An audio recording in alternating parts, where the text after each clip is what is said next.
Welcome back to my live stream. Welcome back to my review, my YouTube channel. This is Jacob Cat 2024. We're going to talk about E Elimination Chamber 2026 review live stream. This is a 4-match card. We're going to go through the matches. We're going to go through what happened on the show. Hit that like button, leave a comment. Please subscribe to my channel. Let me know in the comment section below.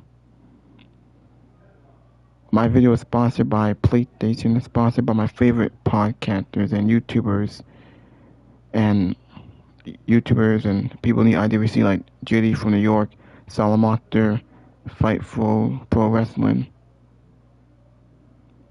I just want to let people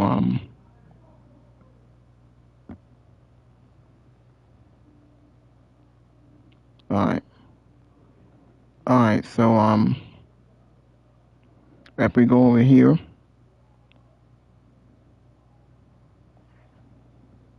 alright. Now what happened on this show, I thought the chamber were fine. We had two pretty good chamber matches. CM Punk and Finn Balor was a very good match. AJ Lee and Becky Lynch were decent. Rhea Ripley won the chamber. She will now face Jade Carter at WrestleMania. Randy Orton won the chamber. He will now face Drew McIntyre at WrestleMania. AJ Lee won her first single champion in over a decade. She beat Becky Lynch. She tapped out pretty quickly. Won the women's IC title. And so with her husband. CM Punk and Finn Balor were very good. A great match for the World Heavyweight Championship. Also, we got the mystery crate revealed as Dan Hudson made a WWE debut. Pretty sure he's from AEW, right? Kind of, his character looked pretty similar to Finn Balor. Also, we got the return of Seth Rollins. Seth Rollins came back. They did that match shit again. I didn't know the match guy that came out. There was someone wearing the mat that distracted the security and the referees and had him escorted out of the building. Then we saw the other match man who kirked out Logan Paul. He revealed his face as Seth Rollins. So Rollins is back. He screwed Logan Paul. Nick Aldis announced Drew McIntyre versus Randy Orton. This was an executive after the show was over. Now Drew McIntyre got involved in the main event. He tried to screw Cody Rhodes. Cody was him with a crossbow. Orton RKO'd him. So after Drew McIntyre once again gets involved in Cody Rhodes' matches, Nick Aldis made a WWE Championship match this Friday. Drew McIntyre will defend his WWE Championship against Cody Rhodes this Friday on SmackDown. Oh, we know that match is going to end the fuck finish. They had to end the fuck finish. I don't see Cody Rhodes winning on SmackDown. It makes no sense. Well, clearly we're going to see Jacob Fatu get involved because it just makes sense. Because last night Fatu got screwed because of Drew McIntyre. McIntyre screwed Cody. Now we're getting the match this Friday. Oh, you know Fatu going to get involved here. And we're going to see a brawl between all four of these guys. The seeds are planted. They're clearly setting up a fatal four-way at WrestleMania. It just made sense. It's just a shame that it's taking this long. We still got a few weeks. We have to wait for them to build to that. Now, we did get AEW, I think that was today. Andrade was on there. I think we all knew Seth revealed that at the Math Man.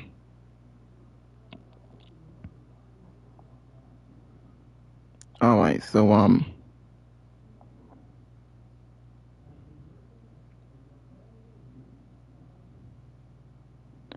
I'm gonna show us some of my podcasters. Here's Just Alex.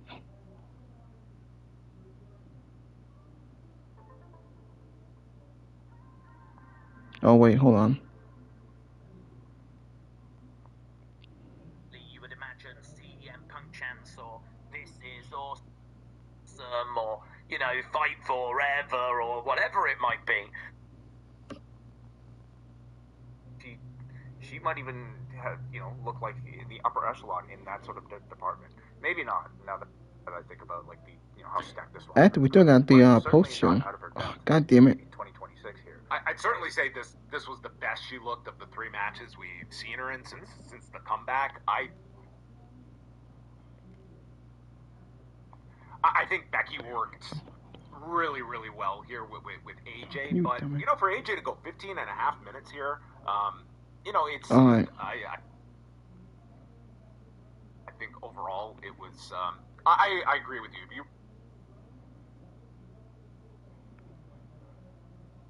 Introducing the Score Bet for Sunday, Monday, or any day that ends in Y. We're with you every game day with all the promos and player props you need.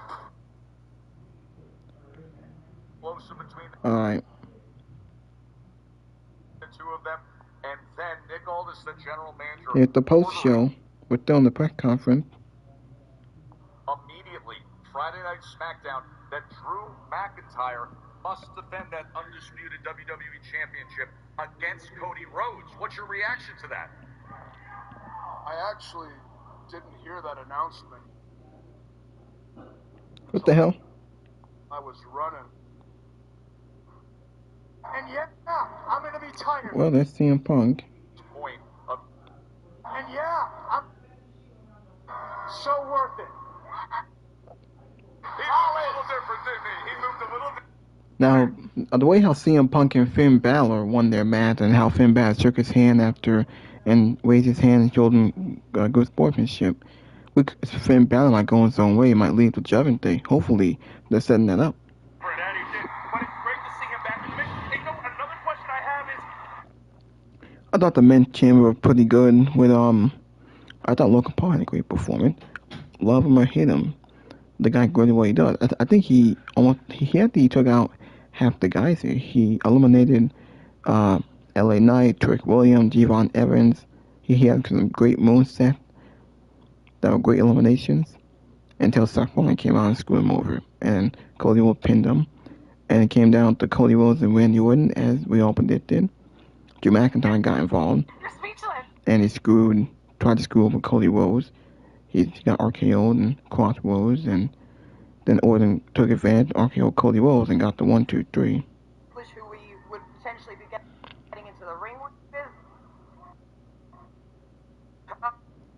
It was not in the cards at all, even coming back. I just wanted to come back and... Things happen in the chamber match.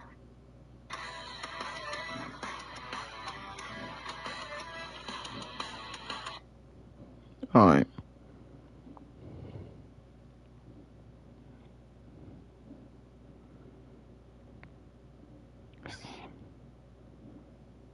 So, not that much happened on here.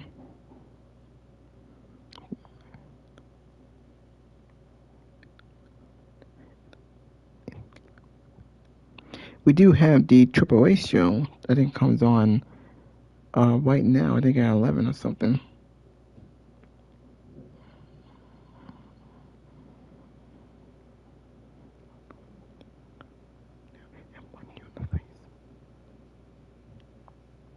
Alright.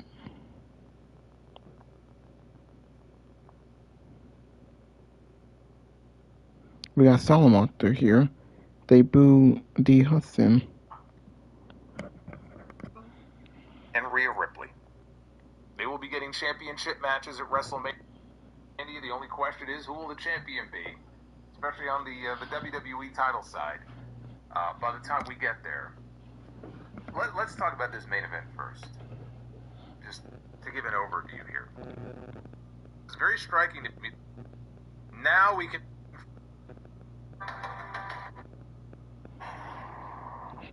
One thing I have not been a fan of over the last several weeks on WWE television is there's this lack of excitement and energy for WrestleMania.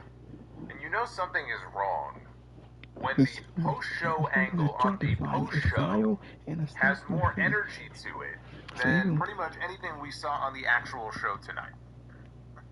Because we had a pretty big announcement that came after the Elimination Chamber went off the air tonight in terms of the WWE Championship. But it was striking to me to watch this show. You know, the Elimination Chamber is typically a big PLE.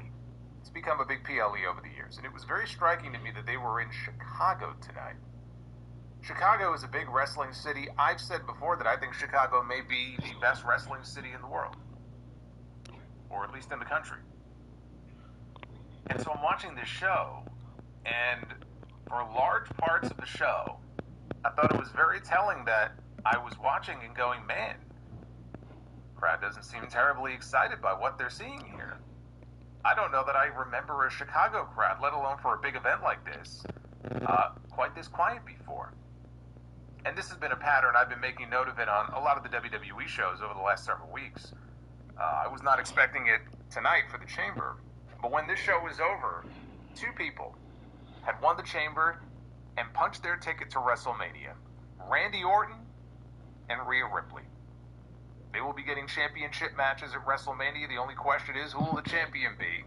Especially on the WWE title side. By the time we get there. Let's talk about this main event first. Just to give an overview here.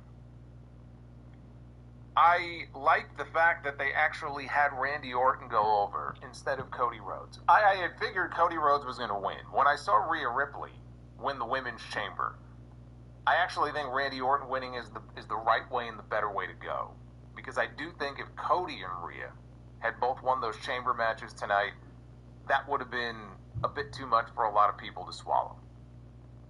Because I do think that there is a level of fatigue, more so with Cody than with Rhea. Although, based on some of the social media comments I saw tonight, maybe I'm wrong about that, and I'll address that as well. But I think that would have been a bit too much. And the fact that Randy Orton won, not that it was impossible to conceive of him winning, but I think a lot of people figured, okay, right, Cody didn't win the Rumble. Cody's been constantly screwed over by Drew McIntyre. This is how Cody gets his title match at WrestleMania, right? It's almost like a foregone conclusion. So, what they did at the very end of the Chamber was the most interesting part of the entire match. The problem is, that was the last 60 seconds of the match. That men's Elimination Chamber match was honestly one of the weakest Chamber matches that I've ever seen. I like the finish. I like what they did at the very end there. But as a match, one of the weakest I've ever seen, if not the weakest. Yeah. The Women's Chamber, not as good as last year's. I thought last year's Women's Chamber was the best Women's Chamber match I've ever seen. And I don't think I was the only one who had that opinion. And so this one was not that, but it was still good. And so yet again, the women outshined the men. Not the first time that that's happened. But Randy Orton is going to WrestleMania, and so now the question becomes, where do you go from here? Right? This is the one thing that I really liked about what they did with that main event tonight. They did something that I have been waiting for, and I have been begging for now, for quite some time. They have created some real interest, at least for me, in the WWE title picture as we head into WrestleMania. We have 7 weeks left to resolve. What does that championship match look like? Because it will not be Randy Orton one-on-one with Drew McIntyre. As I sit here now, the match is Randy Orton against Drew McIntyre. It will not be that. Like, I'll guarantee you it will not be that. So, what is the match going to be? You look at the world title scene, the main event picture right now on SmackDown coming out of this show. Randy Orton firmly in the mix. Cody, obviously, he's still in the mix. McIntyre's the one who's going around screwing people over. Jacob Fatu, Sami Zayn, like, there's a bunch of different players involved here. And I'm not saying Sami Zayn will be involved in the title match at WrestleMania, but he has been, I mean, clearly he's been connected to all of these other people I just mentioned in the last 2 months. So that's good. And that's what I want. That's all I want. I want intrigue. I want interest. I want excitement. I want something to latch onto as we head into Las Vegas in April when it comes to the main championship. When the show was over, because Drew McIntyre got involved in the Elimination Chamber match, he wasn't the only one who got involved in the Elimination Chamber match. We had 2 masked men. So you talk about overbooked. we had a chamber match, which was bad enough that the entrances for the match, and I'm not even exaggerating when I say this, the total time that they allocated for the entrances to the men's elimination chamber match was almost as long as the match itself. That is preposterous. It is ridiculous. But then in the course of the match, we had Logan Paul eliminating not one. Logan Paul, by the way, who was not even supposed to be in the match, he was a sub for somebody who got hurt. Not one elimination, not two eliminations, 3 eliminations. And the crowd goes mild each and every single time. And then we have a masked man decoy that shows up. Then when the decoy gets carried off, we have another masked man who shows up. And that masked man turns out to be Seth Rollins, which of course was the predictable outcome here, but I think we all knew at the end of all this they were going to drag this out until Seth Rollins could be revealed, so there he was. And that actually got a pop. Then Drew McIntyre runs in because the fucking door is open. So it was this like parade of just interference in the Elimination Chamber match that ultimately led to the finish. Have failed to do, and even Cody, right? 3 stages of hell. They've all failed to capitalize on circumstances that were presented to them that could have led to them winning. Ready, and then we do end up with what I thought when this show was over. It seemed pretty apparent to me that we were going to end up getting a fatal 4-way at WrestleMania. We might still get a triple threat. We might still get a fatal 4-way. Very possible. But now we have options, like, at least until we get to Friday. Everybody who's talking about this is going to be talking about what are they going to do, which way are they going to go with it. That's a good thing. That's a good thing. This entire road to WrestleMania this year and everything that's been going on, like, this is not last year when everything was John Cena going for number 17 and the ill-fated heel turn, or the year before that, where we had Cody's story that had been building and building and building, and it was a rematch from the year before with Roman Reigns. We don't have anything like that this year. Okay, we already know this, right? We don't have to relitigate that. The road to WrestleMania up until this point has been non-existent. But they have 7 weeks now to create some genuine interest in this show and in this match. And they have the ability to do that now based on what's going on just this week alone. This could branch off in any number of directions. So I like that. I will give them props for that at least. They've at least created something that has caught my interest. I can't say that this show itself was terribly interesting. It was not. It was not. It will not go down as one of the better Elimination Chamber shows. And it's not even to say that there were matches on the show that were just, oh, this was terrible. The main event was bad. I'm sorry. The main event up until the last minute or so I thought was just fucking terrible. But the other matches on the show, I mean, they were fine. You know, the women's chamber was good, and the other matches, they were fine. But again, there was nothing that really just kind of jumps out and grabs you by the throat. Oh man, this was great. Or, oh man, you got to go back and watch this. Nah, not really. There really was nothing like that on this show. It was as down the middle, kind of average as you could expect. That was kind of the story of Elimination Chamber, I thought. But, you know, we had this crate. This crate popped up on television a few weeks ago.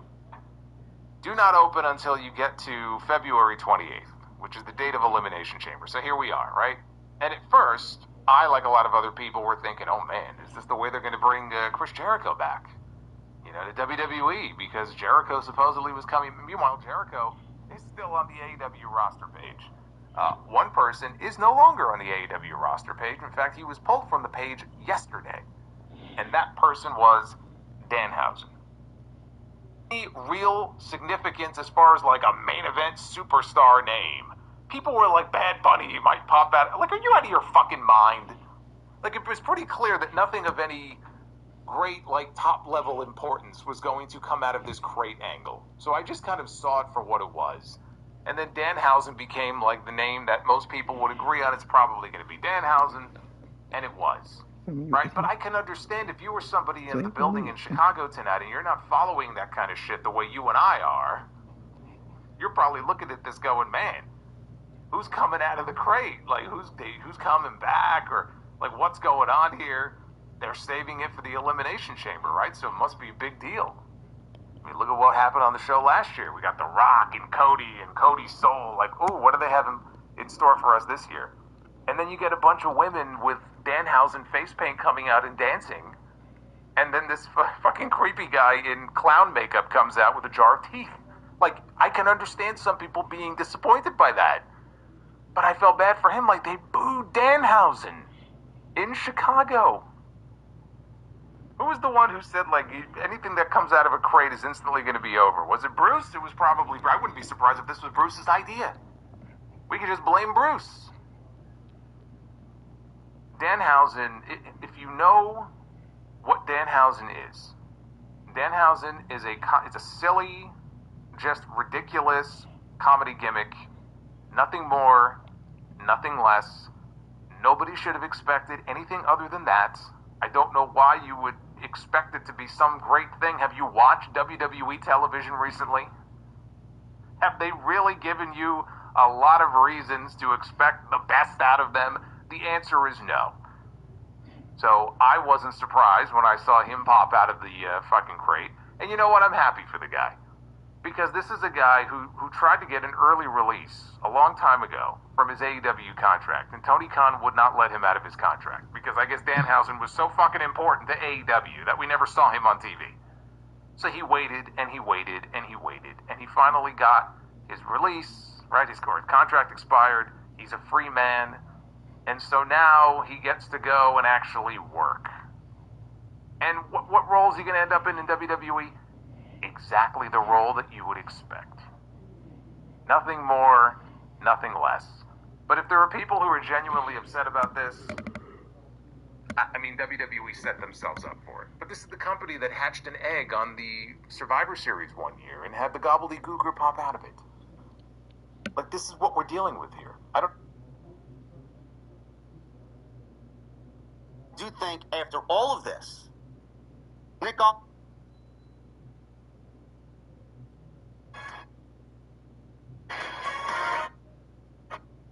they explain why Theory was the first masked man and how they are connected. Eomania match versus who? Hashtag OTS for life. After Raw.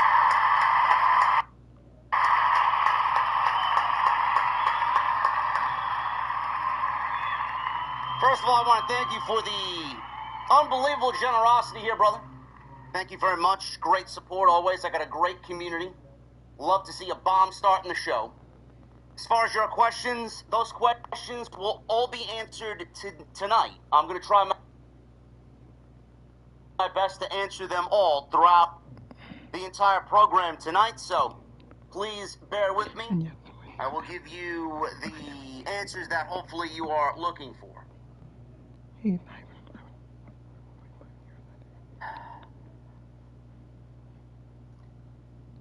You know, man,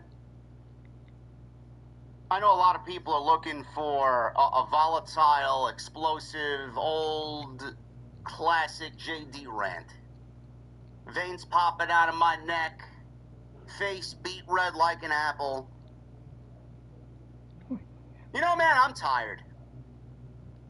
I really am tired. I didn't have any hype or excitement coming into tonight's show, so you can't really say my expectations were up here and we got let down. You can't sit there and say the fans' expectations were really high and then you were let down because WWE didn't give you what you wanted. Now, we can't do that. That does not apply here, okay? First of all, there's no hype to the WWE product. There's no excitement to the WWE product. There's no spark to the WWE product. There's no life to the WWE product. It is a very predictable program every Monday and every Friday night. I don't even think they know what the WrestleMania card looks like, and it's going to be March 1st tomorrow morning when we wake up. 7 weeks to go before WrestleMania, and I don't think the company knows what they want to do going into Las Vegas 7 weeks out. WWE had announced on their show tonight a little over 19,000 at the United Center. 19,000. WWE usually embellishes their numbers. It wasn't 19,000. Michael Cole gave one number, which I believe was the real number, and then WWE had Mark Nash give us the fake number, the sports entertainment number. Regardless, there was roughly 18,000 people in attendance in Chicago at the United Center.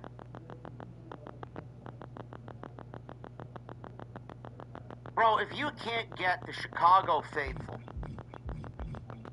which may or may not be, depending on who you talk to, may or may not be one of the most rowdiest, one of the loudest, one of the most energetic crowds in all of the United States, maybe all of the world, when it comes to professional wrestling.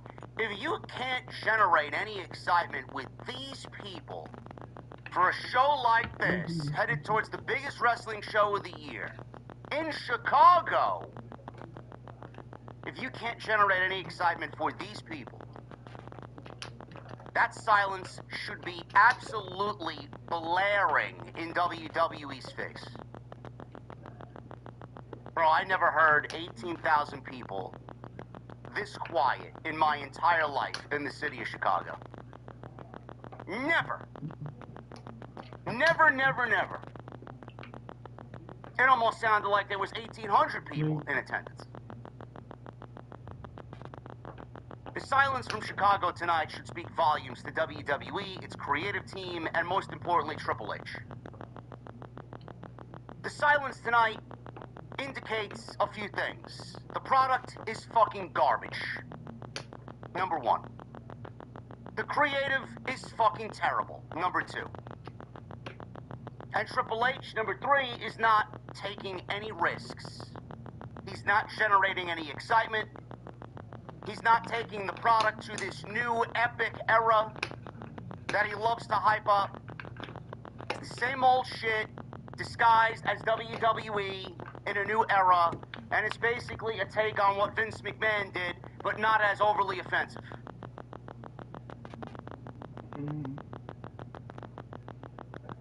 I wasn't expecting an Elimination Chamber that was going to top last year's show. Last year's Chamber was, to me, the pay-per-view / PLE of the year. Both chambers were incredible. We got stories, we got a return, we got the heel turn. Cody not willing to give Rock his soul. Bro, tonight's chamber was fucking embarrassing. I'm sorry. Tonight's chamber was embarrassing. The silence of the crowd, the predictable outcome of Rhea Ripley winning the women's chamber. Not like there was anybody better in the match, but still, it's an indictment on fucking how terrible the creative is on SmackDown. That WWE has a Monday Night Raw Women's Championship match with Liv Morgan and Stephanie McCare, and on SmackDown, a Monday Night Raw superstar is challenging Jade Cargill for the WWE Women's Championship. Gee, are we ready to admit that the SmackDown Women's division is utter dog shit? I'll get into that in a little bit. AJ Lee winning the Intercontinental Championship in Chicago against Becky Lynch.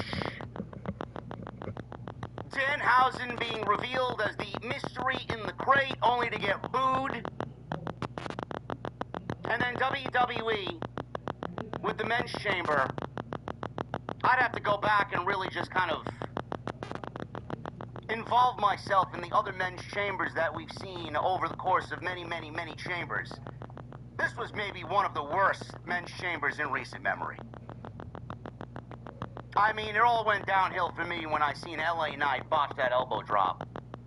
My God, I mean, if there is one moment on tonight's show, outside of Mark Nash calling Javon Evans Javon Williams, if there was ever a moment on tonight's show that perfectly sums up this Elimination Chamber, it was that box from LA Knight. Randy Orton won the men's chamber. He's going to WrestleMania. And Seth Rollins came back tonight. Looks great. He revealed himself finally as the one. underneath the masked outfit that's been running wild on WWE TV for the last several weeks. All in all, this show was terrible. And if you don't think it was terrible, that's your opinion. I'm not sitting here and telling you you can't enjoy the show. You can sit there in your fucking positivity bubble and tell everybody that you love pro wrestling. I'm a big pro wrestling mark. I love all pro wrestling. Shove it up your ass. I don't give a fuck. This is the biggest promotion in the world, making more money than any time in their entire history. And they're putting on a show that is not premium, that they're labeling premium live events. Well, yeah, I think he had a 9 million. In one of the biggest wrestling cities in the United States, to a crowd of 18,000 people, in front of utter fucking silence, you can sit there and tell me that this show was alright. This show was an embarrassment.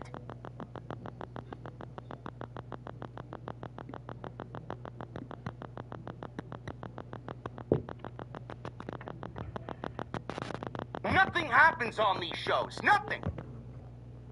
And when they do, you call it from fucking 4 weeks out. You know exactly what the fuck is gonna happen.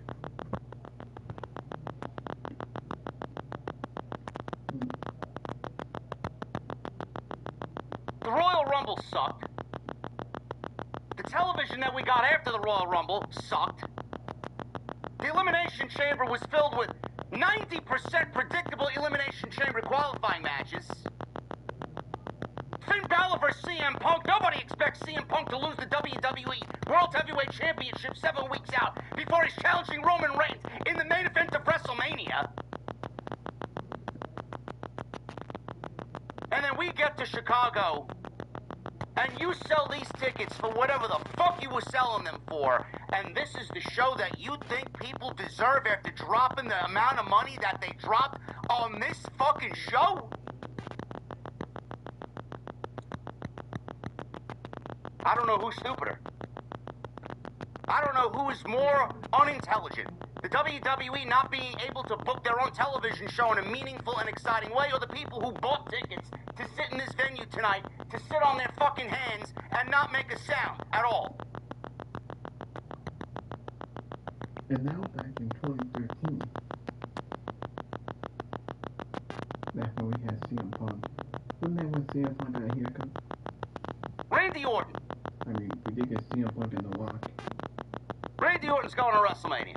We're in 2020. He won the men's chamber tonight in the same exact way. If you've been listening to me, he won the men's chamber in the exact way I told you he was going to win it, because it was the only thing that made sense for the story that we were watching play out on television.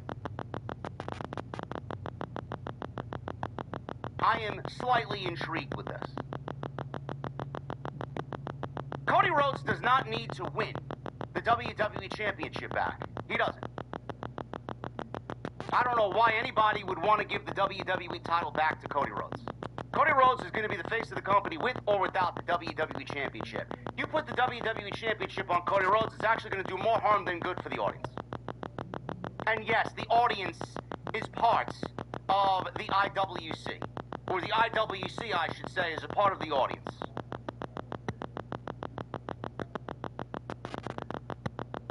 Cody Rhodes winning the title back at WrestleMania is not the start after WrestleMania that we need. This company needs such a tremendous shotgun blast to the arm. Like, I'm not even joking. It is a company that dire circumstances are occurring right now. This is a company in dire need of something that is big. Something that is astronomically just fucking out of this world, mind-blowing. I can't believe it's happening. This safeness to the show, this let's hold each other's hands while we cross the street with the green light visible. This taking the old lady's hand and walking her across the street while she's holding a bag of groceries. 80-year-old woman, this shit needs to come to an end, bro. I'm gonna need a little jaywalking in the middle of a busy fucking street in Manhattan with oncoming traffic. Big time. Take a fucking risk. Put it out there. I need Darby Allin in Manhattan getting hit by a fucking bus type of shit.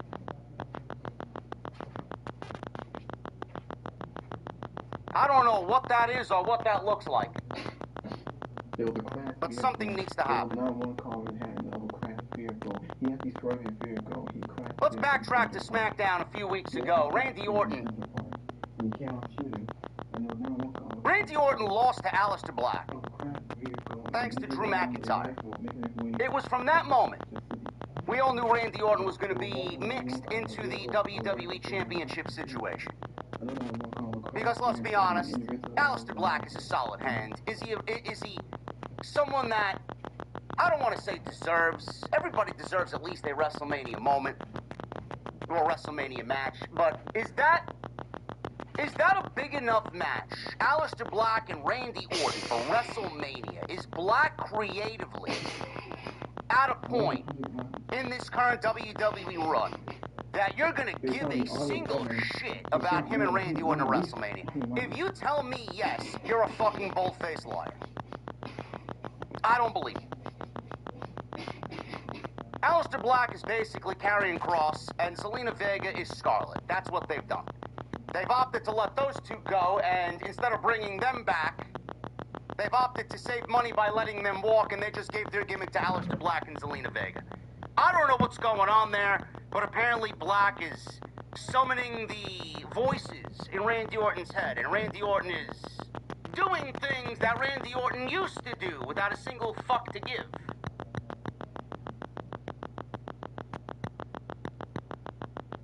Cody Rhodes advanced. He was in a match with Jacob Fatu and Sami Zayn. Sami Zayn was handed that match on a silver platter. He opted to do the right thing and get Drew McIntyre out of the match, and Cody Rhodes opted to take advantage of Sami Zayn's stupidity, and he won the Elimination Chamber qualifying match. Jacob Fatu got blasted by Drew McIntyre a little bit before that, and Cody Rhodes stole the victory. So with Cody and Randy in the Elimination Chamber, it was either one of those two guys who was theoretically the best choice to go to WrestleMania. LA Knight didn't stand the chance, Trick Williams didn't stand the chance, Javon Evans, Logan Paul. All of this is just garbage to fill the rest of the chamber spots.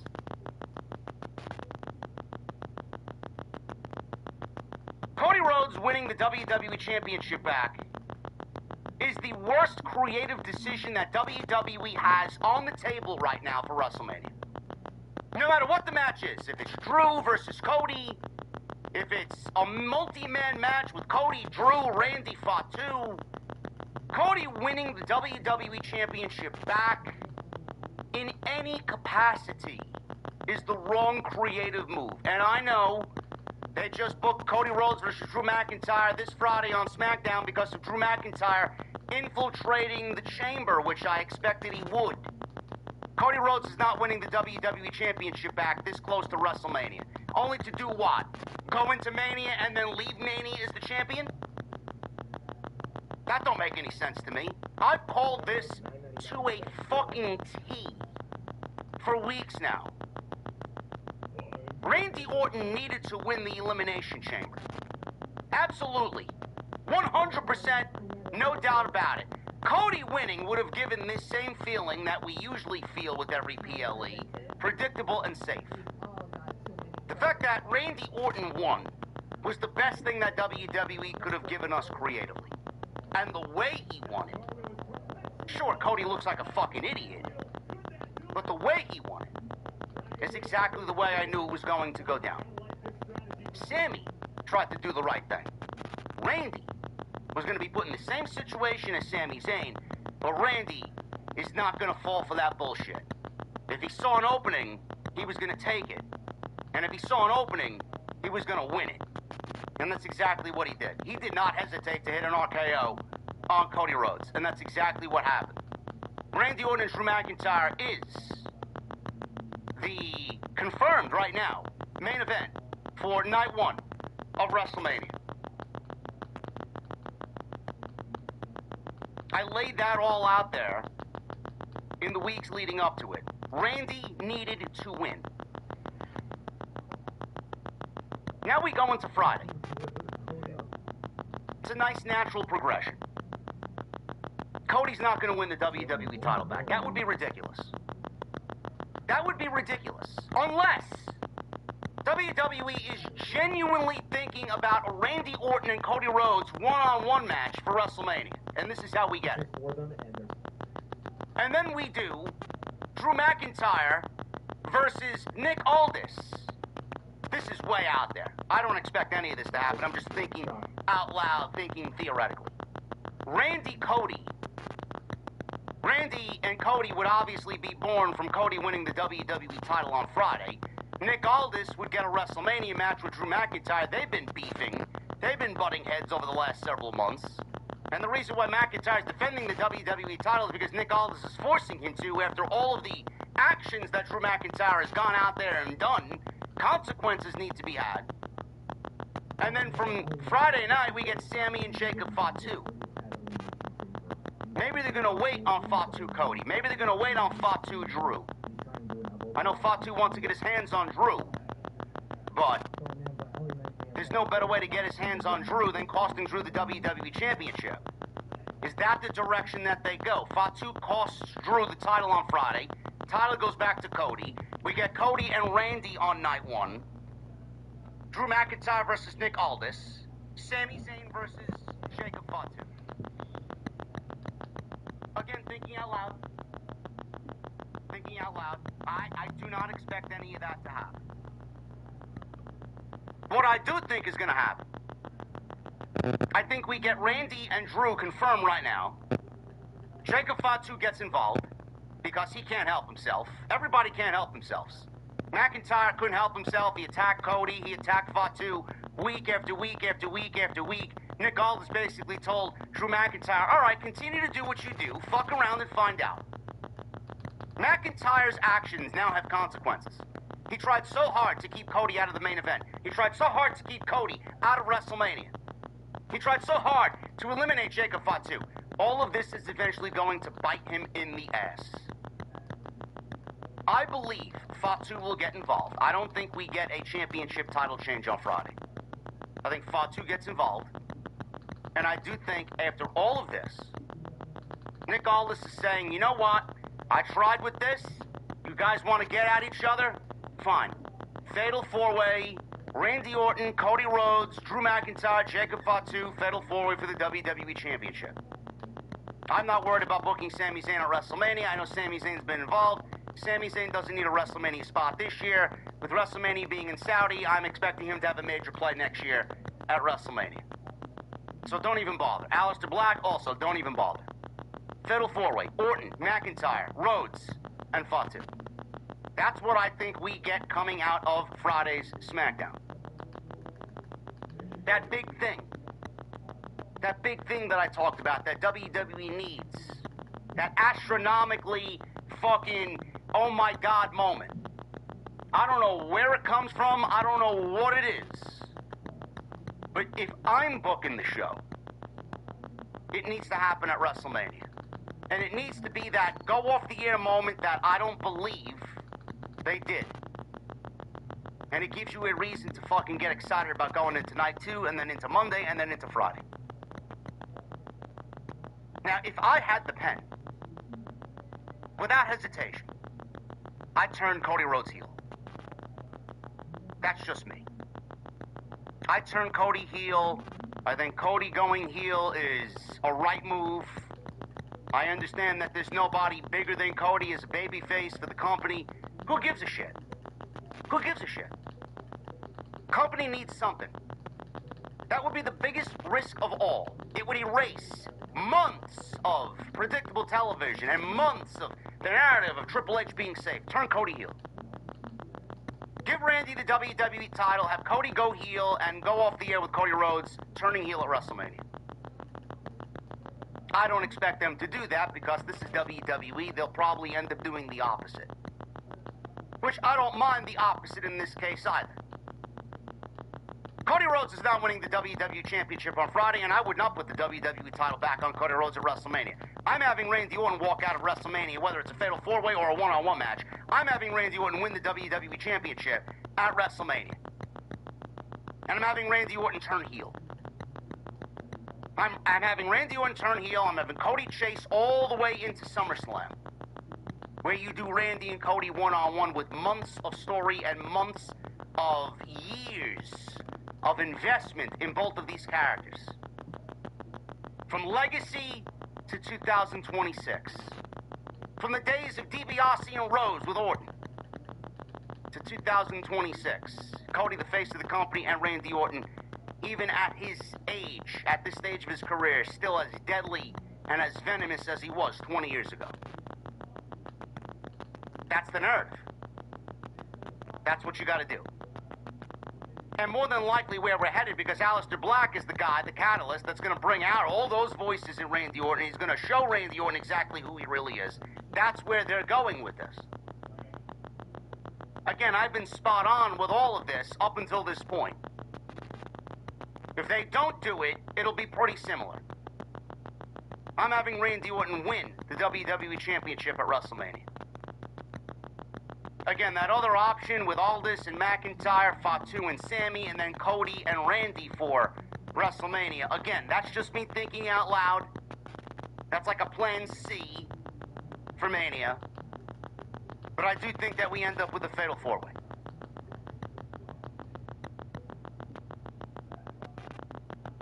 The other big thing that happened in the men's chamber, which, I mean, if you're looking at it head on, it's fucking ridiculous.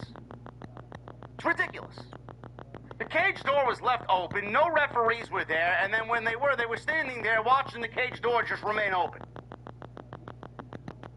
Logan Paul eliminated 3 men in the Elimination Chamber. Trick Williams, Javon Evans, and LA Knight. Another masked man showed up. We had 2 masked men show up tonight. But let's backtrack to Friday. Friday night, there was an Elimination Chamber qualifier between Logan Paul and Jacob Fatu. Why? Because Jey Uso was in the chamber, and then Jey Uso was attacked by a mystery man. Another mystery angle with WWE. They love their mysteries. If it's not theft, it's mystery. Jey Uso was in the chamber. Jey Uso was not supposed to be in the chamber. Bronson Reed was supposed to be in the chamber. So they went with an audible on Monday, gave the match on Monday to Jey Uso. Jey Uso qualified. Come Friday, they needed to take Jey Uso out, so they did a who attacked Jey Uso angle, took him out of the match, and then ending the show gave us Logan Paul inside the chamber. So they substituted Jey Uso for another member of the Vision, which was always supposed to be a member of the Vision. If it wasn't going to be Bronson Reed, they were going to put Logan Paul in the chamber. And they are lucky Logan Paul is of his star status, because his star status made the Elimination Chamber bigger than if it was Bronson Reed. So he eliminates LA Knight, Javon Evans, and Trick Williams. On Friday night, there was a masked man that tried to get involved in the Fatu match. This masked man was unveiled, and it was a student of Seth Rollins and his Black and Brave Academy. I don't know his name. He was a student of Seth Rollins. We come to find out that there was a masked man tonight, and they quickly dispatched of him and took him away from the Elimination Chamber before he could enter. They unmasked him again, and apparently he was another student of Seth Rollins. This was done by design. I've seen a lot of people on social media confused as to why they would unmask the masked man, and this would be it. This would be him. This was all done by design. It was supposed to lead you to Seth Rollins. It was basically like the guy who's really behind the fucking idea is leaving you breadcrumbs as to who exactly is underneath the mask. I don't know why people were so confused by this. As soon as I found out that he was a student of Seth Rollins, that should have been the clear indication of who the actual masked man was. So this other guy gets taken away. He gets unmasked. We got a bunch of security and referees, and Adam Pearce is out there trying to get everything under control. The Elimination Chamber door remains open. And then we get a stomp by someone who clearly, if you looked at the size of the guy underneath the fucking suit, you knew it was Seth Rollins. So, he stomped Logan Paul. Logan Paul was eliminated. And then he revealed himself to be Seth Rollins. Now, Seth Rollins, you know, I don't really know what Seth Rollins' plan is for WrestleMania. All I know is that he's been working hard to get back for WrestleMania. The fact that Logan Paul and LA Knight had a little going at it in the chamber. And LA Knight, I'm assuming, still wants his pound of flesh from the last time the Vision put him through a fucking rental car on Monday Night Raw back in November. We may be looking at Seth Rollins and LA Knight joining forces to finish the Vision off once and for all. So it'll be LA Knight and Seth Rollins versus Logan Paul and Austin Theory at WrestleMania. Does it sound like a WrestleMania match? No, it doesn't. Does it sound like a WrestleMania match with some sort of stipulation? Maybe a Texas Tornado match? Maybe a steel cage match? Even at that point, no. What the hell would Randy Orton do back No. when Randy Orton off TV? Seriously. And before anybody worries, we're not doing Seth Rollins versus Austin Theory, and we're not doing Seth Rollins versus Logan Paul. That does not speak to me as WrestleMania. And we've already seen Seth Rollins and Logan Paul. Who wants to see that again? The only question I have is Austin Theory. He was revealed as the Masked Man, and we had a lot of Masked Man situations. Is WWE going to tie up why he was the Masked Man first, while doing the stomp, and now we got Rollins as the Masked Man, or are they just going to completely backtrack on everything and forget everything about the Masked Man from the very beginning? Never happened. But WrestleMania, LA Knight, Seth Rollins, Logan Paul, Austin Theory. Doesn't sound like much of a WrestleMania match. Unless WWE has Bad Bunny in their back pocket, and they're waiting to unveil Bad Bunny at one of these major shows coming up on the road to WrestleMania, where it would be Bad Bunny and Seth Rollins versus Logan Paul and Austin Theory. I don't know.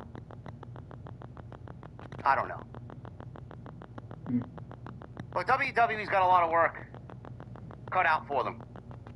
They got a lot of work to do to get us A, excited, to B, make everything make sense, and C, give us the best WrestleMania card possible, because of last year's show. Nobody's coming into this year's show with any hope of it being better than last year, because last year's was fucking terrible. And we're not off exactly to the right start here with Royal Rumble and Elimination Chamber.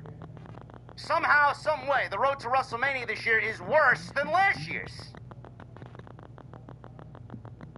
WWE abuses the Elimination Chamber gimmick. The door remained open, not only for Drew McIntyre to attack Cody Rhodes, but for also the Masked Man to get involved not once, but twice. At one point, do we start taking the Elimination Chamber to be just a complete joke? The Chamber is supposed to keep everybody contained within, and everybody on the outside out. Meanwhile, the last few years, they've done nothing but run the gimmick of, let's keep the door open, and we'll have somebody from the outside eliminate someone on the inside. We got it last year with Rollins, and then Rollins does it again this year. Rollins eliminated Punk last year. This year he eliminates Logan Paul. Not really the most creative minds in WWE. Logan Paul did the same thing 3 years ago. The men's chamber was not very good. Yeah.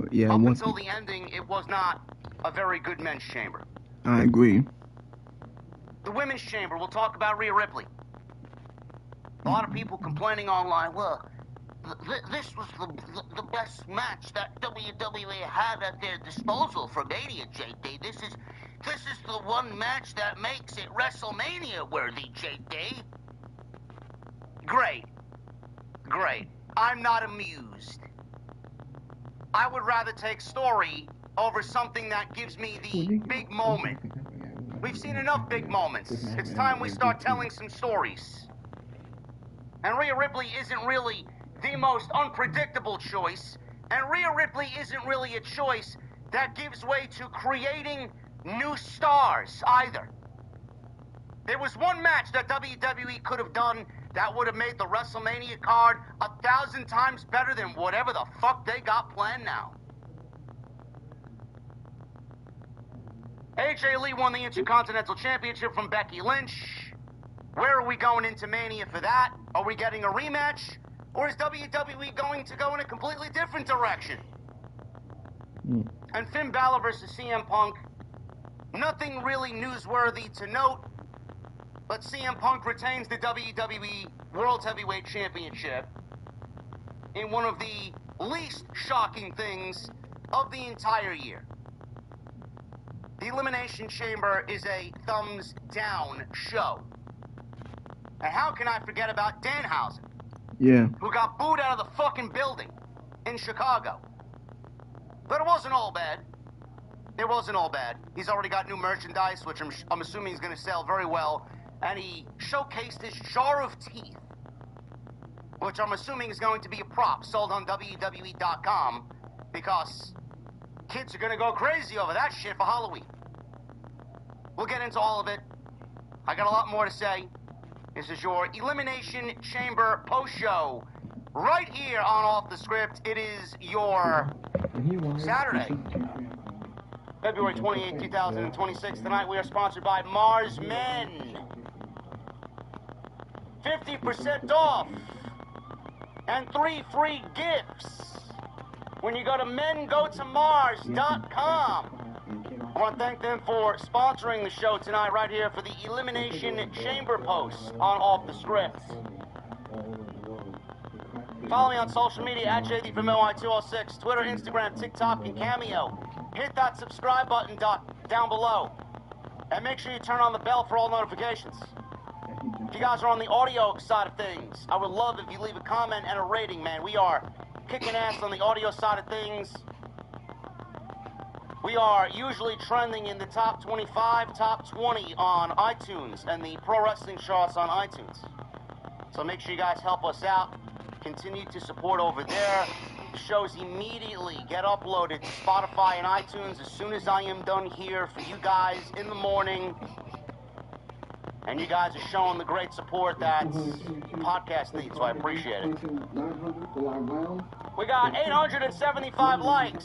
There is absolutely no reason why we can't hit 1,500 tonight. We got 4,500 in here. Make sure you guys don't do that.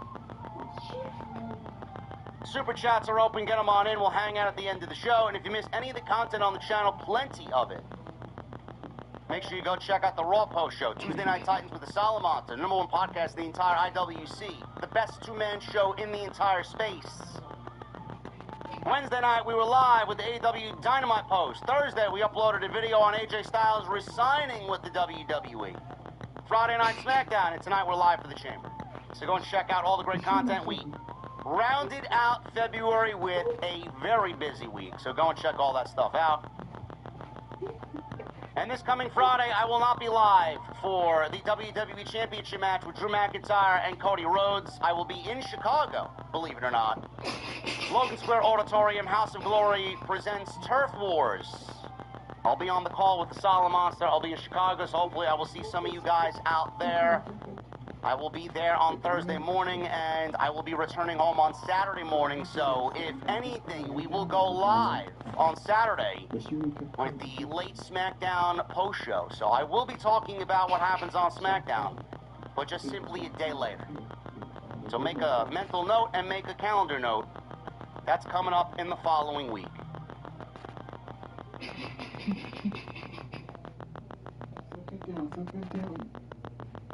The government Start things off. 77 minutes after entering the school.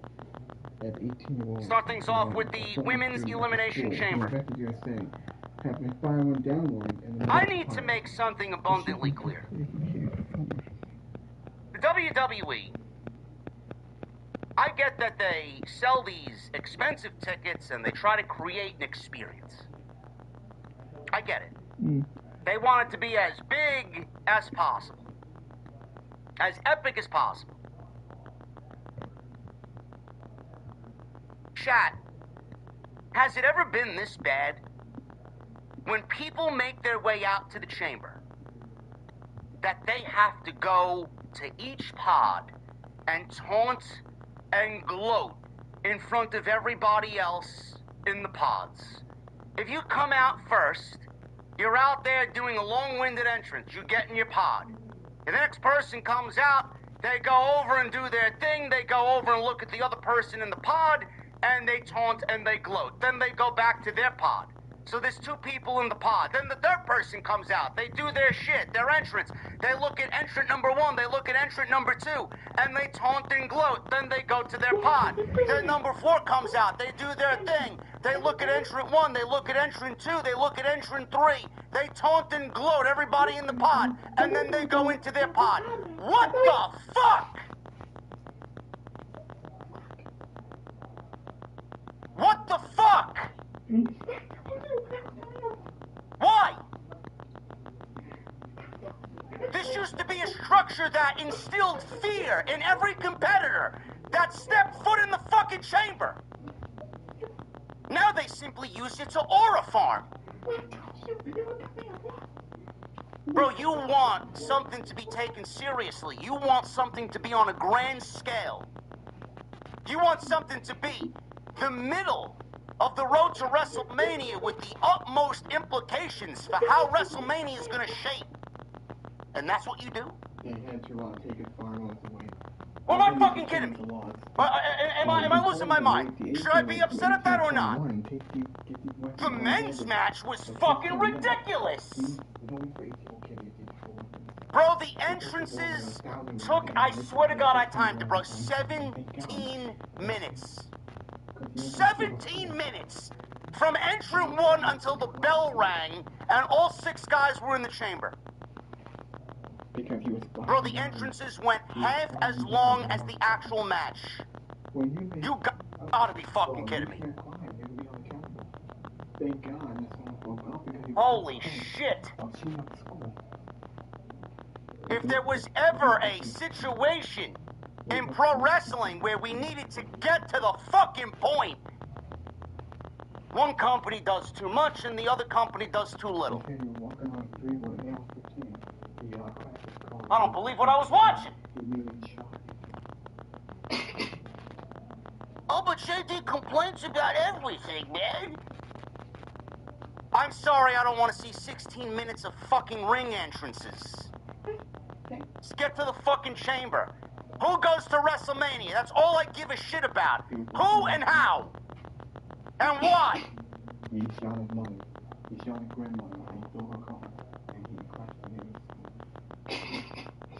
This is the 5th year in a row that the men's chamber main evented and the women's chamber started the show. I don't think there'll ever be a situation, unless there's a major, major story, where the women's gonna main event the Elimination Chamber over the men. It's never gonna happen. The entrances for the women took 13 minutes. Well, he first begun legally. The bell rang at 7:19. Legally, but the other guy wasn't. It was first his... Told you I was taking time. And the only thing is they are 15. Jade Cargill was watching from a suite in the building, all by herself. Kiana James and Tiffany Stratton started the match.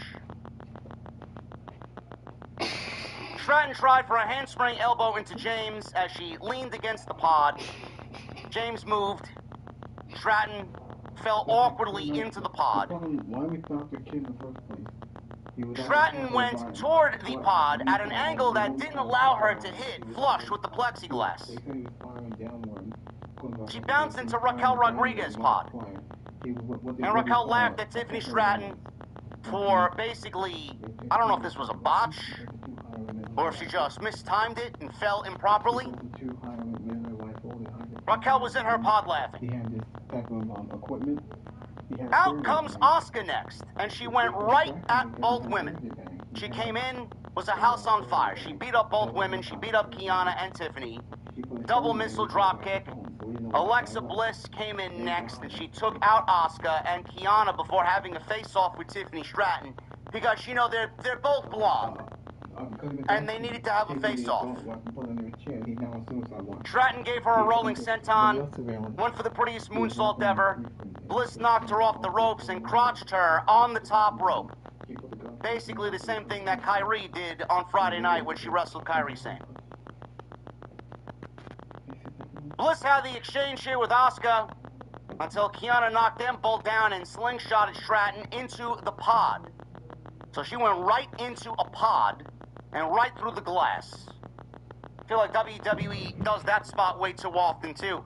I remember a time when you went through the pod that it was something special. WWE did it 3 or 4 different times combined between both matches tonight. Way to kill something unique and special inside the chamber. Rhea Ripley came out next. She gave Tiffany a razor's edge into Asuka. Ripley and Bliss traded counters until they wound up outside the ring on the padded steel. These new Elimination Chambers are a lot safer than the old versions were. Bliss climbed the cage to avoid Ripley. Everybody was brawling down below. This led to everybody waiting around and looking up like a bunch of fucking idiots while Alexa Bliss was standing on top of one of the pods and came off with a big twisted bliss onto everybody just looking up and not doing anything. I don't know, maybe move out of the way, or I don't know, maybe time it a little bit better where everybody doesn't look like a fucking idiot. If there is one thing I hate about pro wrestling, if there's one typical pro wrestling trope that is near the top of my list as one of the things I hate the most, it's everybody just standing around and they're just waiting for whoever's jumping off something to jump off so that they can catch them and everybody falls down like a bunch of bowling pins in the bowling alley. God, I fucking hate that spot. AEW is absolutely offensive with it every single week. Nobody makes it look good, ever. Bliss set up James to her sister Abigail. Asuka misted her in the face. Kiana rolled Bliss up. And 13 minutes into the match, Alexa Bliss was eliminated. Now, Alexa Bliss was my choice to win this thing because it would have been different. Alexa Bliss was my choice to win it because it would have told a better story than no story at all. I'll get into that in a second. Rodriguez came out next. She went right after Rhea Ripley because they have history with Rhea Ripley and the Judgment Day. But she was targeted by the other 3 women because she's the biggest woman in the match, you see. She shoved them away and proceeded to absolutely take out everybody. Ripley tried for a Hurricanrana, which was not a good idea. Rodriguez caught her and slammed her into the cage and then into the ring.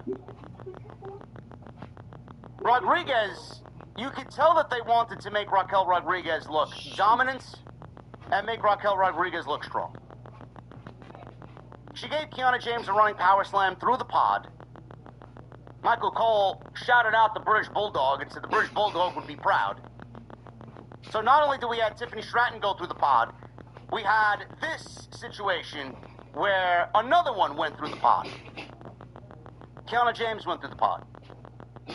2 times in the same match. The more you do it, the less impactful it is. So obviously this gets a big reaction because the plexiglass sounds good. Rodriguez then gave Asuka a Tejana bomb onto James. And Raquel Rodriguez actually pinned both Asuka and Kiana James for a double pinfall 16 minutes in. So 3 minutes after Alexa got eliminated, Raquel Rodriguez eliminates Kiana James and Asuka at the same time. I know there was a vocal bunch who wanted Asuka to win because people want to see Asuka back at that main event level. I don't want to be the bearer of bad news to those people, but Asuka's never going to be a main event level character or performer in WWE again. Those years have passed. She's always going to be a middle-of-the-road talent that is great at what she does, and she's now at that stage of her career that's simply going to enhance everyone around her. It's not about Asuka anymore, especially with the youth coming up through WWE system. It's not going to be about 42-year-old Asuka. And this is coming from someone who loves Asuka and thinks Asuka's great. So we got Rodriguez, Ripley, and Tiffany Stratton. They were the final three.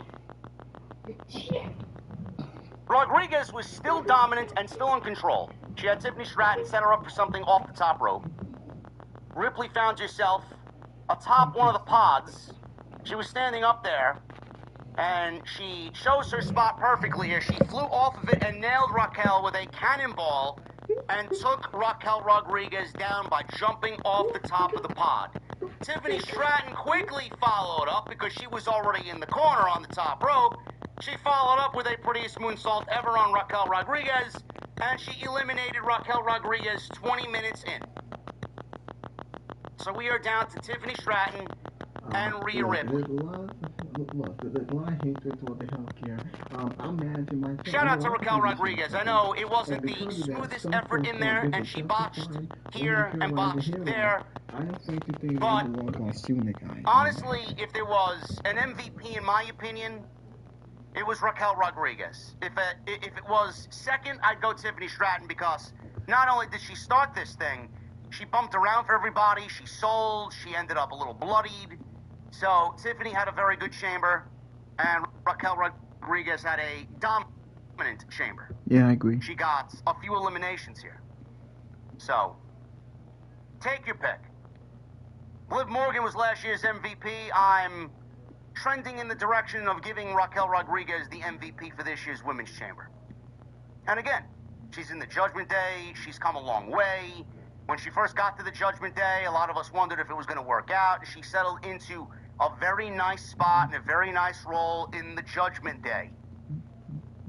So Raquel Rodriguez certainly deserves her flowers.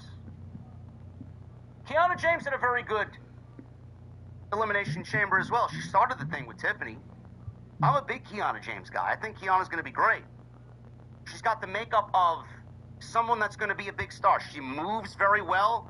Out of all the call-ups we've seen, Lash Legend and Jordan Grace, and we've seen Sol Ruka here and there, Kiana James is up there as one of the biggest talents that WWE is going to rely on in the future. She's got a good head on her shoulders, and I think she's going to be a big star.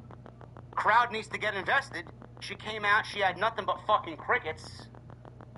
Hopefully people catch on. And hopefully WWE has something solid for her so that she may develop her character to these people so that these people can give back to her and invest in her. I think she's great. I really do. So the two predictable choices here end up as the final two. Rhea Ripley and Tiffany Stratton. Rhea had at WrestleMania 41 triple threat match, Io Sky, Bianca Belair. She did not win the Women's World Championship. WrestleMania 36, WrestleMania 37, WrestleMania 38, WrestleMania 39, WrestleMania 40, WrestleMania 41, and now WrestleMania 42 against Jade Cargill. Every WrestleMania that Rhea Ripley has been actively a part of has been a championship match. I'm not taking anything away from Rhea Ripley because I'm a big Rhea Ripley guy. But if you're going to sit there and tell me that Rhea Ripley was the only choice, if you're going to sit there and tell me that Rhea Ripley's the only one that's going to be able to bring Jade Cargill to... Find glasses that fit your passions and your price range, starting at $6. Shop now at iBuyDirect.com. Going to be... Bro, I have every fucking argument against your big business. Because every single WrestleMania match that Rhea Ripley's been a part of has been a championship match. I can easily come to you and ask, where's the creative? Where's the new blood? Where are all these other women that WWE's been cultivating over the years? Why aren't they far along? Why is WWE going with the Monday Night Raw superstar for a SmackDown title?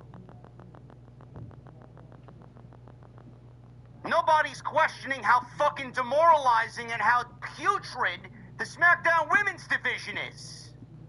Yes, go with Rhea Ripley, because the SmackDown Women's division is fucking terrible. There's a bigger problem that exists here. It's not Rhea Ripley and Jade Cargill. My question is, where does Io fit into the WrestleMania card? Where does Io fit in? If you think that Rhea Ripley and Jade Cargill is actively going to make the WrestleMania card better, you're a complete fucking idiot. It doesn't. WWE is simply using Rhea Ripley to sell box office because that's all they do. You'll get 7 weeks of non-existent story. Just like everything else that WWE does. Charlotte and Rhea didn't have any story. Rhea and Asuka didn't have any story. Asuka and Charlotte didn't have any fucking story. These WrestleMania women's matches never have any story. None. Rhea and Becky didn't have a fucking story. They just do it because it's big star versus big star. Meanwhile, we're all asking, well, where's everybody else? Where's the new blood? Where's the future? How do you want me to get invested in the future if WWE is afraid of building the future?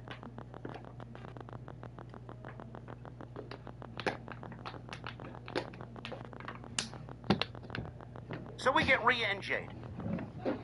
Where does Io fit on the WrestleMania card? They're certainly not leaving Io off the fucking WrestleMania card. There's no way. So I'm going to go out on a limb and say that Io, more than likely, because it would be criminally fucking insane to leave Io Sky off the WrestleMania card.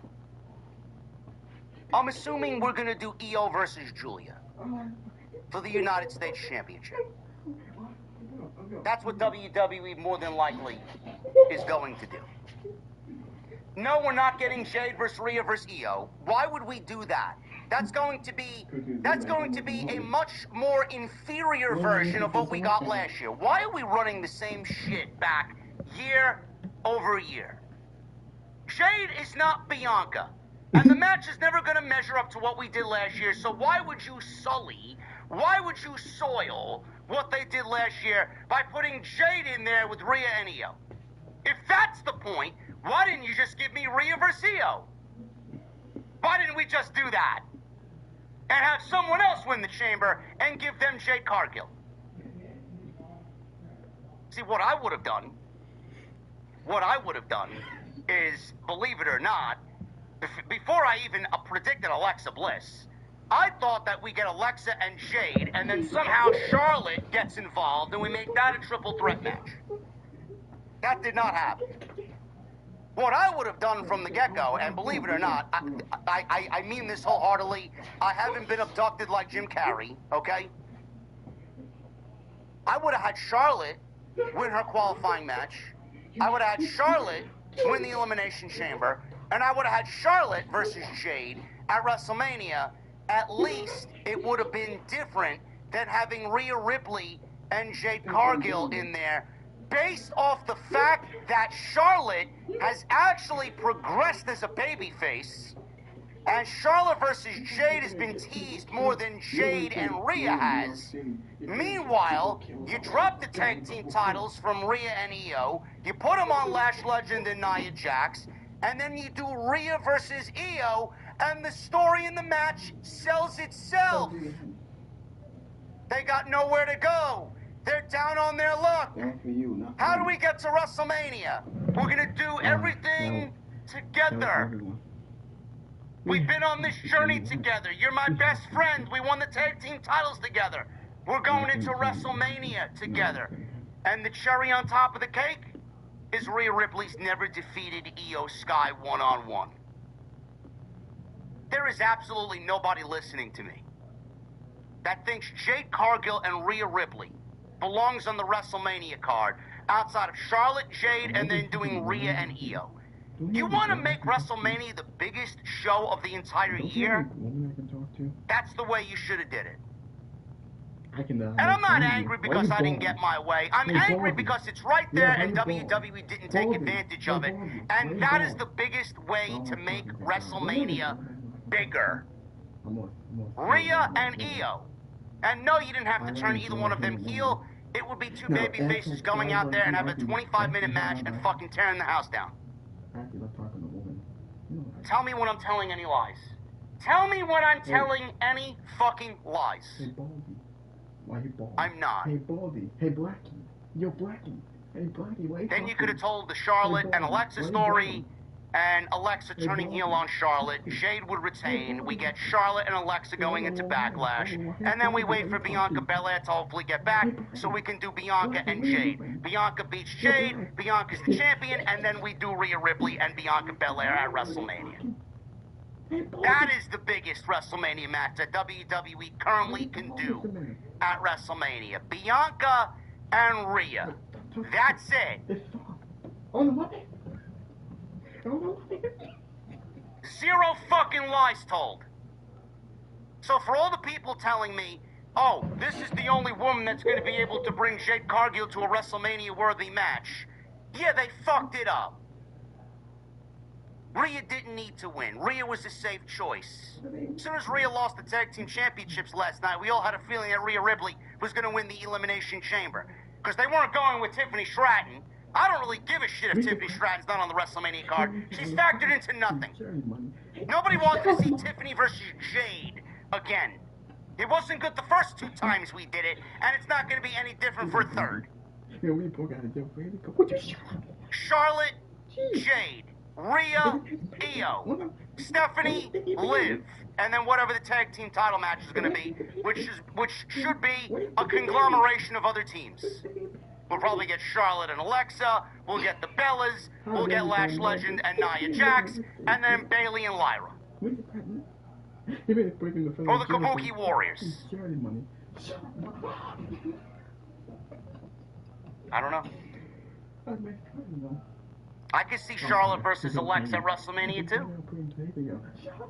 They may actually do that and the women's tag team title match, just substitute Charlotte and Alexa for the Kabuki Warriors. I could see it. But if you think that Rhea and Jade is the biggest match that they can do, you're a fucking liar. And you're clueless. You're absolutely clueless. Rhea and Io is the biggest match you can do. Jade and Rhea is not a big match. Jade and Rhea is a big match for all the fucking blind idiots out there who think Jade Cargill's some superstar when she can barely execute a fucking headlock. Why is she a big superstar? Because she looks like $1 zillion. Woman's had 1 title defense in 100 days, and you want me to take her to be a WrestleMania main event level act? Fuck out of here. What are you kidding me? I don't give a fuck who she's in there with. Rhea is not going to help the cause. Who wins? You can win. Anytime, anywhere. Buy official scratch tickets online and come up with some dough. Welcome to Whenever. Visit Lotto.com to get official scratch tickets. All in the follow-up. What are you going to do different to show me that Jade is actually a fucking champion?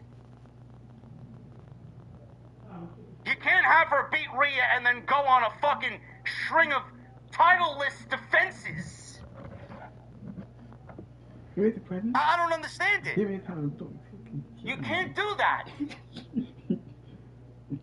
It's a murder case. I understand this. The way I laid it out is the absolute top of the top, cream of the crop way to book WrestleMania. This guy killed No somebody. doubt about it. He went into a bike. If anything, Rhea and Jade is a major turnoff. Oh, but this is big business. Rhea's the biggest star. Yes, let's go with the biggest star in the worst match that you could possibly do against one of the worst wrestlers on the entire roster. Fantastic. Fantastic. WrestleMania! Highlight Wrestle! You give them 10 minutes, in and out, it'll be forgotten by the time fucking Monday Night Raw comes. Goodbye.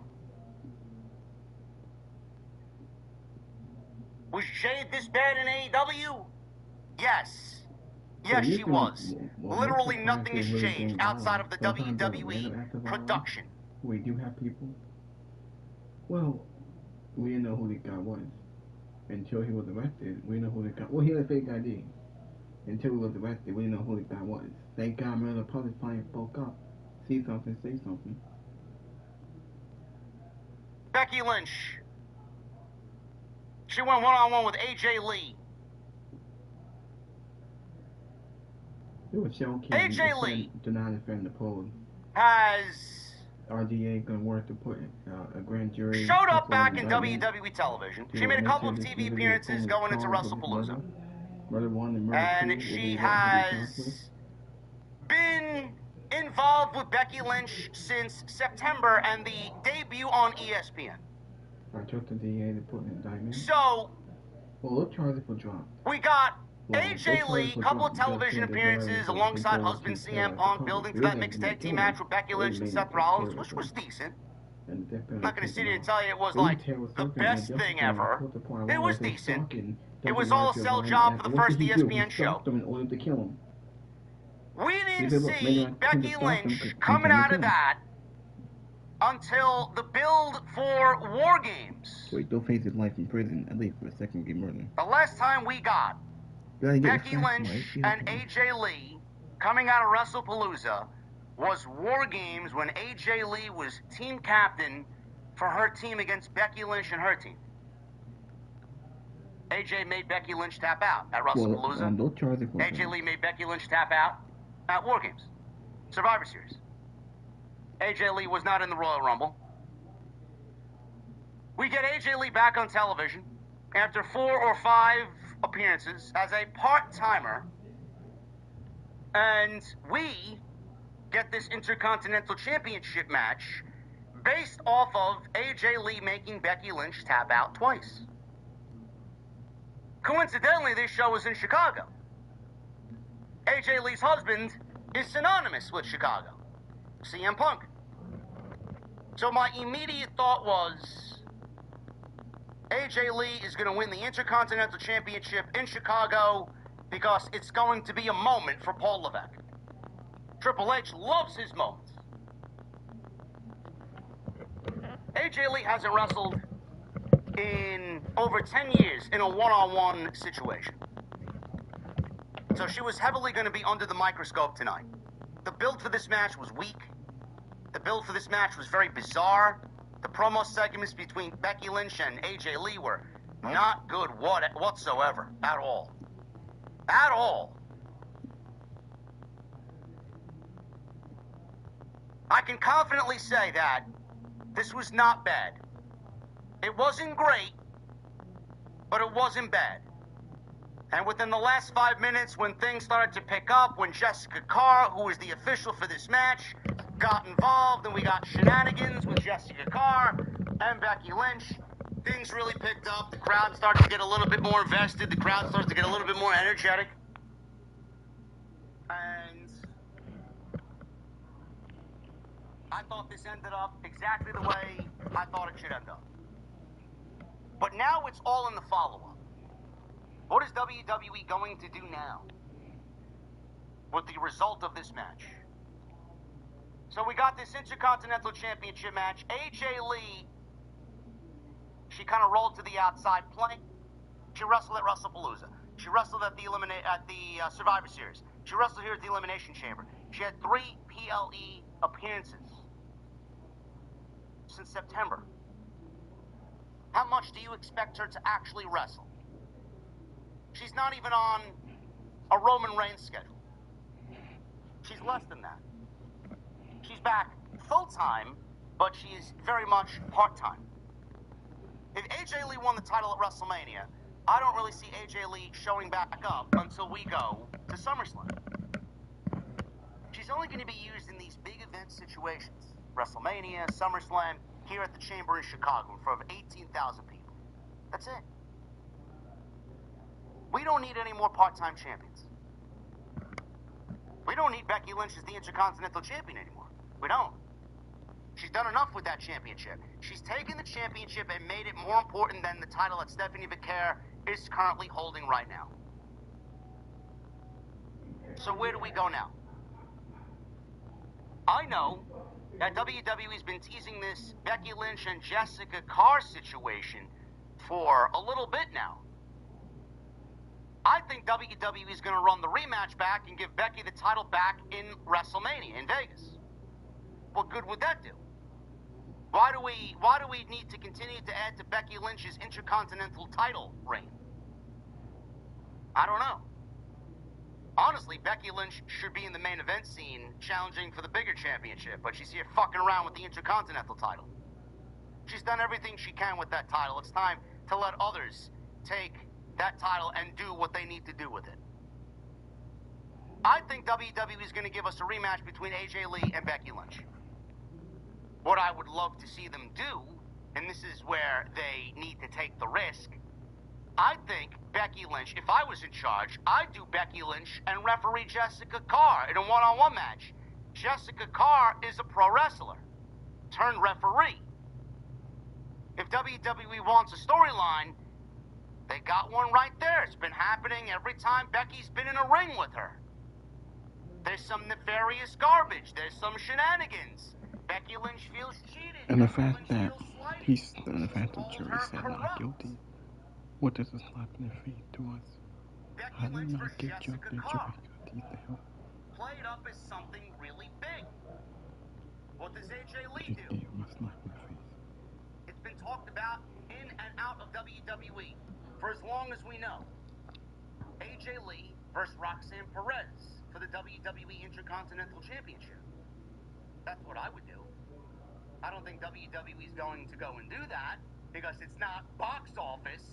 And if WWE already put Rhea in the Women's Championship match because it's box office, I would assume that they're also going to do AJ Lee versus Becky Lynch because AJ versus Roxanne and Becky versus referee isn't really box office enough for WrestleMania.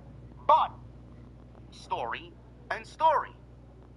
You can build AJ Lee and Rock beautifully transitioned into a sloppy sharpshooter until Balor eventually crawled to the rope and got the rope break.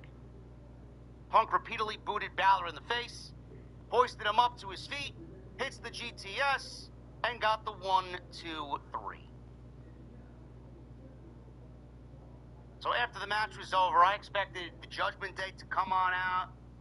Dominic Mysterio, JD McDonough. Nobody showed up. So Punk was celebrating. Balor was laying in the corner. He gets up. He meets Balor in the center of the ring, does Punk, and Balor offers his hand in respect. Balor shakes Punk's hand. AJ Lee ran out. She embraced Punk. She's the new IC champion. CM Punk is still the World Heavyweight Champion. Tonight they own Chicago. This was a better match than the match that they had from an in-ring perspective. This was a better match than they had a few weeks ago in Belfast. The crowd was not. Chicago actually let me down big time with the noise that they made during this match. Now, I don't blame them because I think a lot of people, though they're happy to see CM Punk and happy to cheer their hometown guy, I think a lot of people realized how predictable this match was. Nobody expected CM Punk to lose this match. Nobody expected CM Punk to lose the World Heavyweight Championship after WWE just announced a few weeks ago that Punk and Reigns would be the main event of WrestleMania 42. I was expecting some story.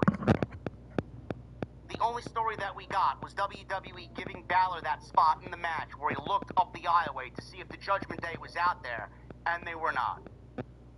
The only part of the match that had story was the handshake at the end of the match.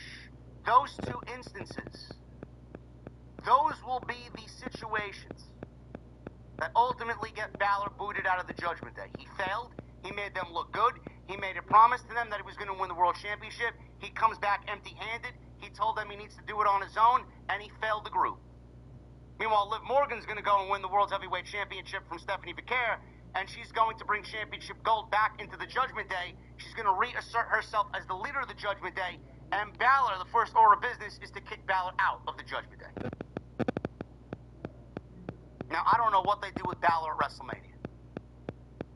Hopefully they kick him out before Liv Morgan wins the World Heavyweight Championship.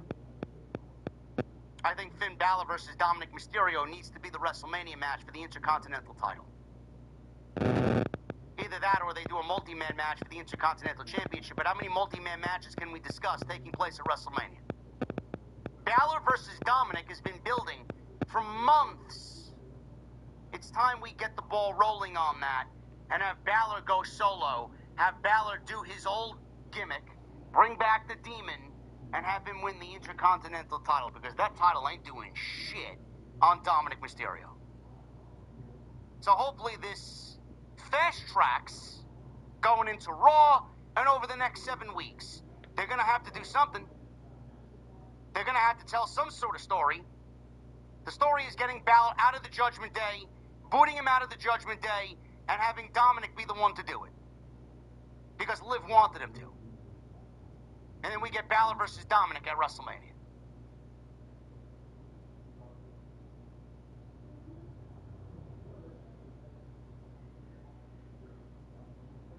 Who's in the box? The mystery crate found itself on stage. I might well end the video. Might well. Everybody knew who was in the mystery crate based off a couple of things that happened yesterday. Yeah. And a couple of things that were reported from the dirt sheets. Danhausen didn't really keep himself quiet on social media. He tweeted out that he was finally free from Guantanamo Bay. AEW finally took him off the roster page on their official website. And then he tweeted out a couple of hours before the show what looked to be something that resembles inside of the box. So he basically kind of, but not really, but kind of, spoiled the surprise on social media. Nick Aldis and Adam Pearce were on the stage. They had crowbars. They opened the crate, and the front end of the crate falls down to the ground. And nothing but fog came out of it. When the fog dissipated, we got what looked to be a casket inside of the box. A wooden casket. This door opened up, and a light emanated out of the casket. More fog. Outside of the casket walked women. A parade of 6 women wearing Danhausen makeup, dressed in red robes with black hair and white face paint. They came out dancing while Danhausen made his way out to the ring with his new WWE theme music and his vampiric cape. He marched to the ring. He marched around ringside with these 6 ladies. He goes over to Michael Cole. He does one of these numbers that he's going to curse. He hands Michael Cole a jar of teeth. Michael Cole don't know what the fuck's going on. Michael Cole called him Danhausen.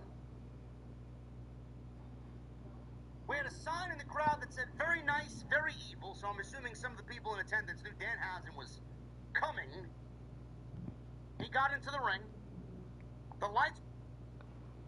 Let's go into, Denise Salcedo. Good to see you. What's up, Denise? Out of the chamber. Like, that's the whole reason why we're here, to have an elimination chamber. But overall, I just feel my criticism going into this PLEs are saying we need more matches just to add a little variety, so that way it doesn't put so much onus into like these because like the Becky Lynch versus AJ Lee, I was like, dude, that's 25% of the PLE right there. That needs to be outstanding. Same thing with CM Punk and Finn. Oh, it was that moment that every person that was watching that show went, oh, Yeah, whether or not you're an LA Knight fan, everybody had the, oh, bro, damn. My immediately brain, my brain immediately flashed back to that unreal scene of Triple H kind of scolding LA Knight, and I thought, oh no, are we going to see a replay? Like, in my mind, I pictured Triple H just literally threw a big pot of spaghetti at the wall with this undisputed title. Like, I don't think they knew how to take it off Drew cleanly if they wanted to. I don't think they figured out how to get to Cody Randy in a very organic way. Instead, we're going to get this car crash of a fatal four-way. I don't think it's going to go beyond that. I don't see a 5-man or 6-man. But ultimately, Drew McIntyre, what they're trying to make him is uncool by him interfering. But I think what people, I don't know if Denise, do you feel this way? Do you feel that you see past all that and it's like, this is not Drew wanting to do all this type of thing? You know what I mean? I don't know how to You're not explain asking that. the right person. What? I'm a really big Drew McIntyre fan. Yeah. I'm a really big Drew McIntyre fan, so I'm a little biased here. I know, but if you're a Drew stan, do you like the way that WWE is making him as a heel champion? I would, yes and no. My favorite things about Drew is when he goes out there and he talks shit. Okay, right. Not my favorite things when he's constantly going out there and attacking people. Okay, now you're getting where I'm talking about. Because then he goes out there and he makes some valid points, but then he kind of somehow, some way, like Juan mentioned, that somehow, some way, Drew might drop the title and we're going to end up seeing Cody versus Randy at WrestleMania. So, damn, there's a lot in there. We got Sammy Salampai Boom. Thank you, Sammy. He says, hey, Denise, Drew will have a match with Cody on SmackDown for the WWE Championship. Are we just predicting here, or did they announce something on a post show, or what the hell is going on here? I'm trying to figure out if they, I'll do some research. Yes, actually, Van the Man, thank you so much. Okay, well, here we go. We're just learning this right now. Van the Man here says Cody Rhodes versus Drew McIntyre for the undisputed WWE title this Friday, announced by Nick Aldis on the post show. Oh my God, sorry, man. Denise. It's happening. It's happening. See, doesn't it feel inorganic how they really wanted to get Drew McIntyre off the table so you could have Randy versus Cody Rhodes? Here's my thing. Here's the thing. The WWE has kind of heartbroken because, let me tell you, I've said this before and I'm going to mention it again now that it's all coming full circle. Sancho, I did an interview with Drew. I saw. Did you? Chamber. So he's most likely going into WrestleMania as champion. Now, I'm thinking to myself, that's not going to happen. So what do you do with Drew? I mean, that's the thing. People were so hateful against me for suggesting that Sami Zayn would beat Drew McIntyre, right? They were like, how dare you? He deserves this. He worked hard. This is his opportunity to take the ball and run with it. But it's clear as day. The ticket sales for Drew as an undisputed champion going into Mania to be the main event are not clicking. So they're going to go ahead and panic button and pull the trigger on Cody versus Randy. They're going to give us what I don't think people want to see Cody versus Randy like in terms of a match. I think people just want to see, does Randy do the punt kick against Cody Rhodes? I think that is the most intriguing part of the whole entire pie. Yeah, no, that's good. I want to see that too. I'm just right. I think it'll just be Drew versus Spot Tuesday at WrestleMania. Drew versus Spot Not a bad match. Not a bad match at all. Don't get me wrong, but it's not a world championship. Well, I mean, I'm predicting maybe it might not be the world championship match. What did they do something crazy? Shenanigans could still happen on SmackDown. Yeah, I was about to say that shenanigans could go down. Yeah. Right. Okay. You're Dan giving me a little hope. Yeah. Thank you, Sammy. We got Nightwolf here. It says, I truly hope this is for teasing Alley 9 being in the main event scene. He truly sucks. He's cringe. Damn. Never was a fan even in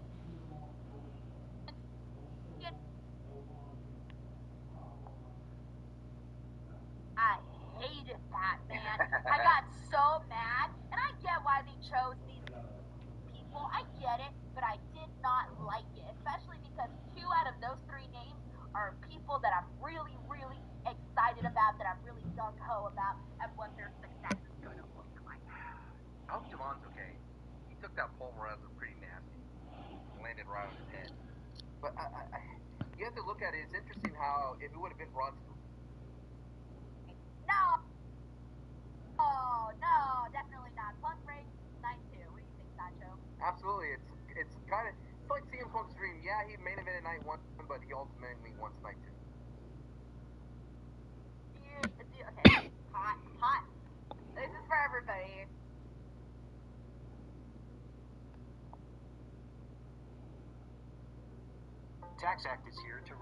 I might will stop the video. I think I made it long enough. Until that time, hit that like button, leave a comment, please subscribe to my channel. Thank you for watching. Thank you for all the support.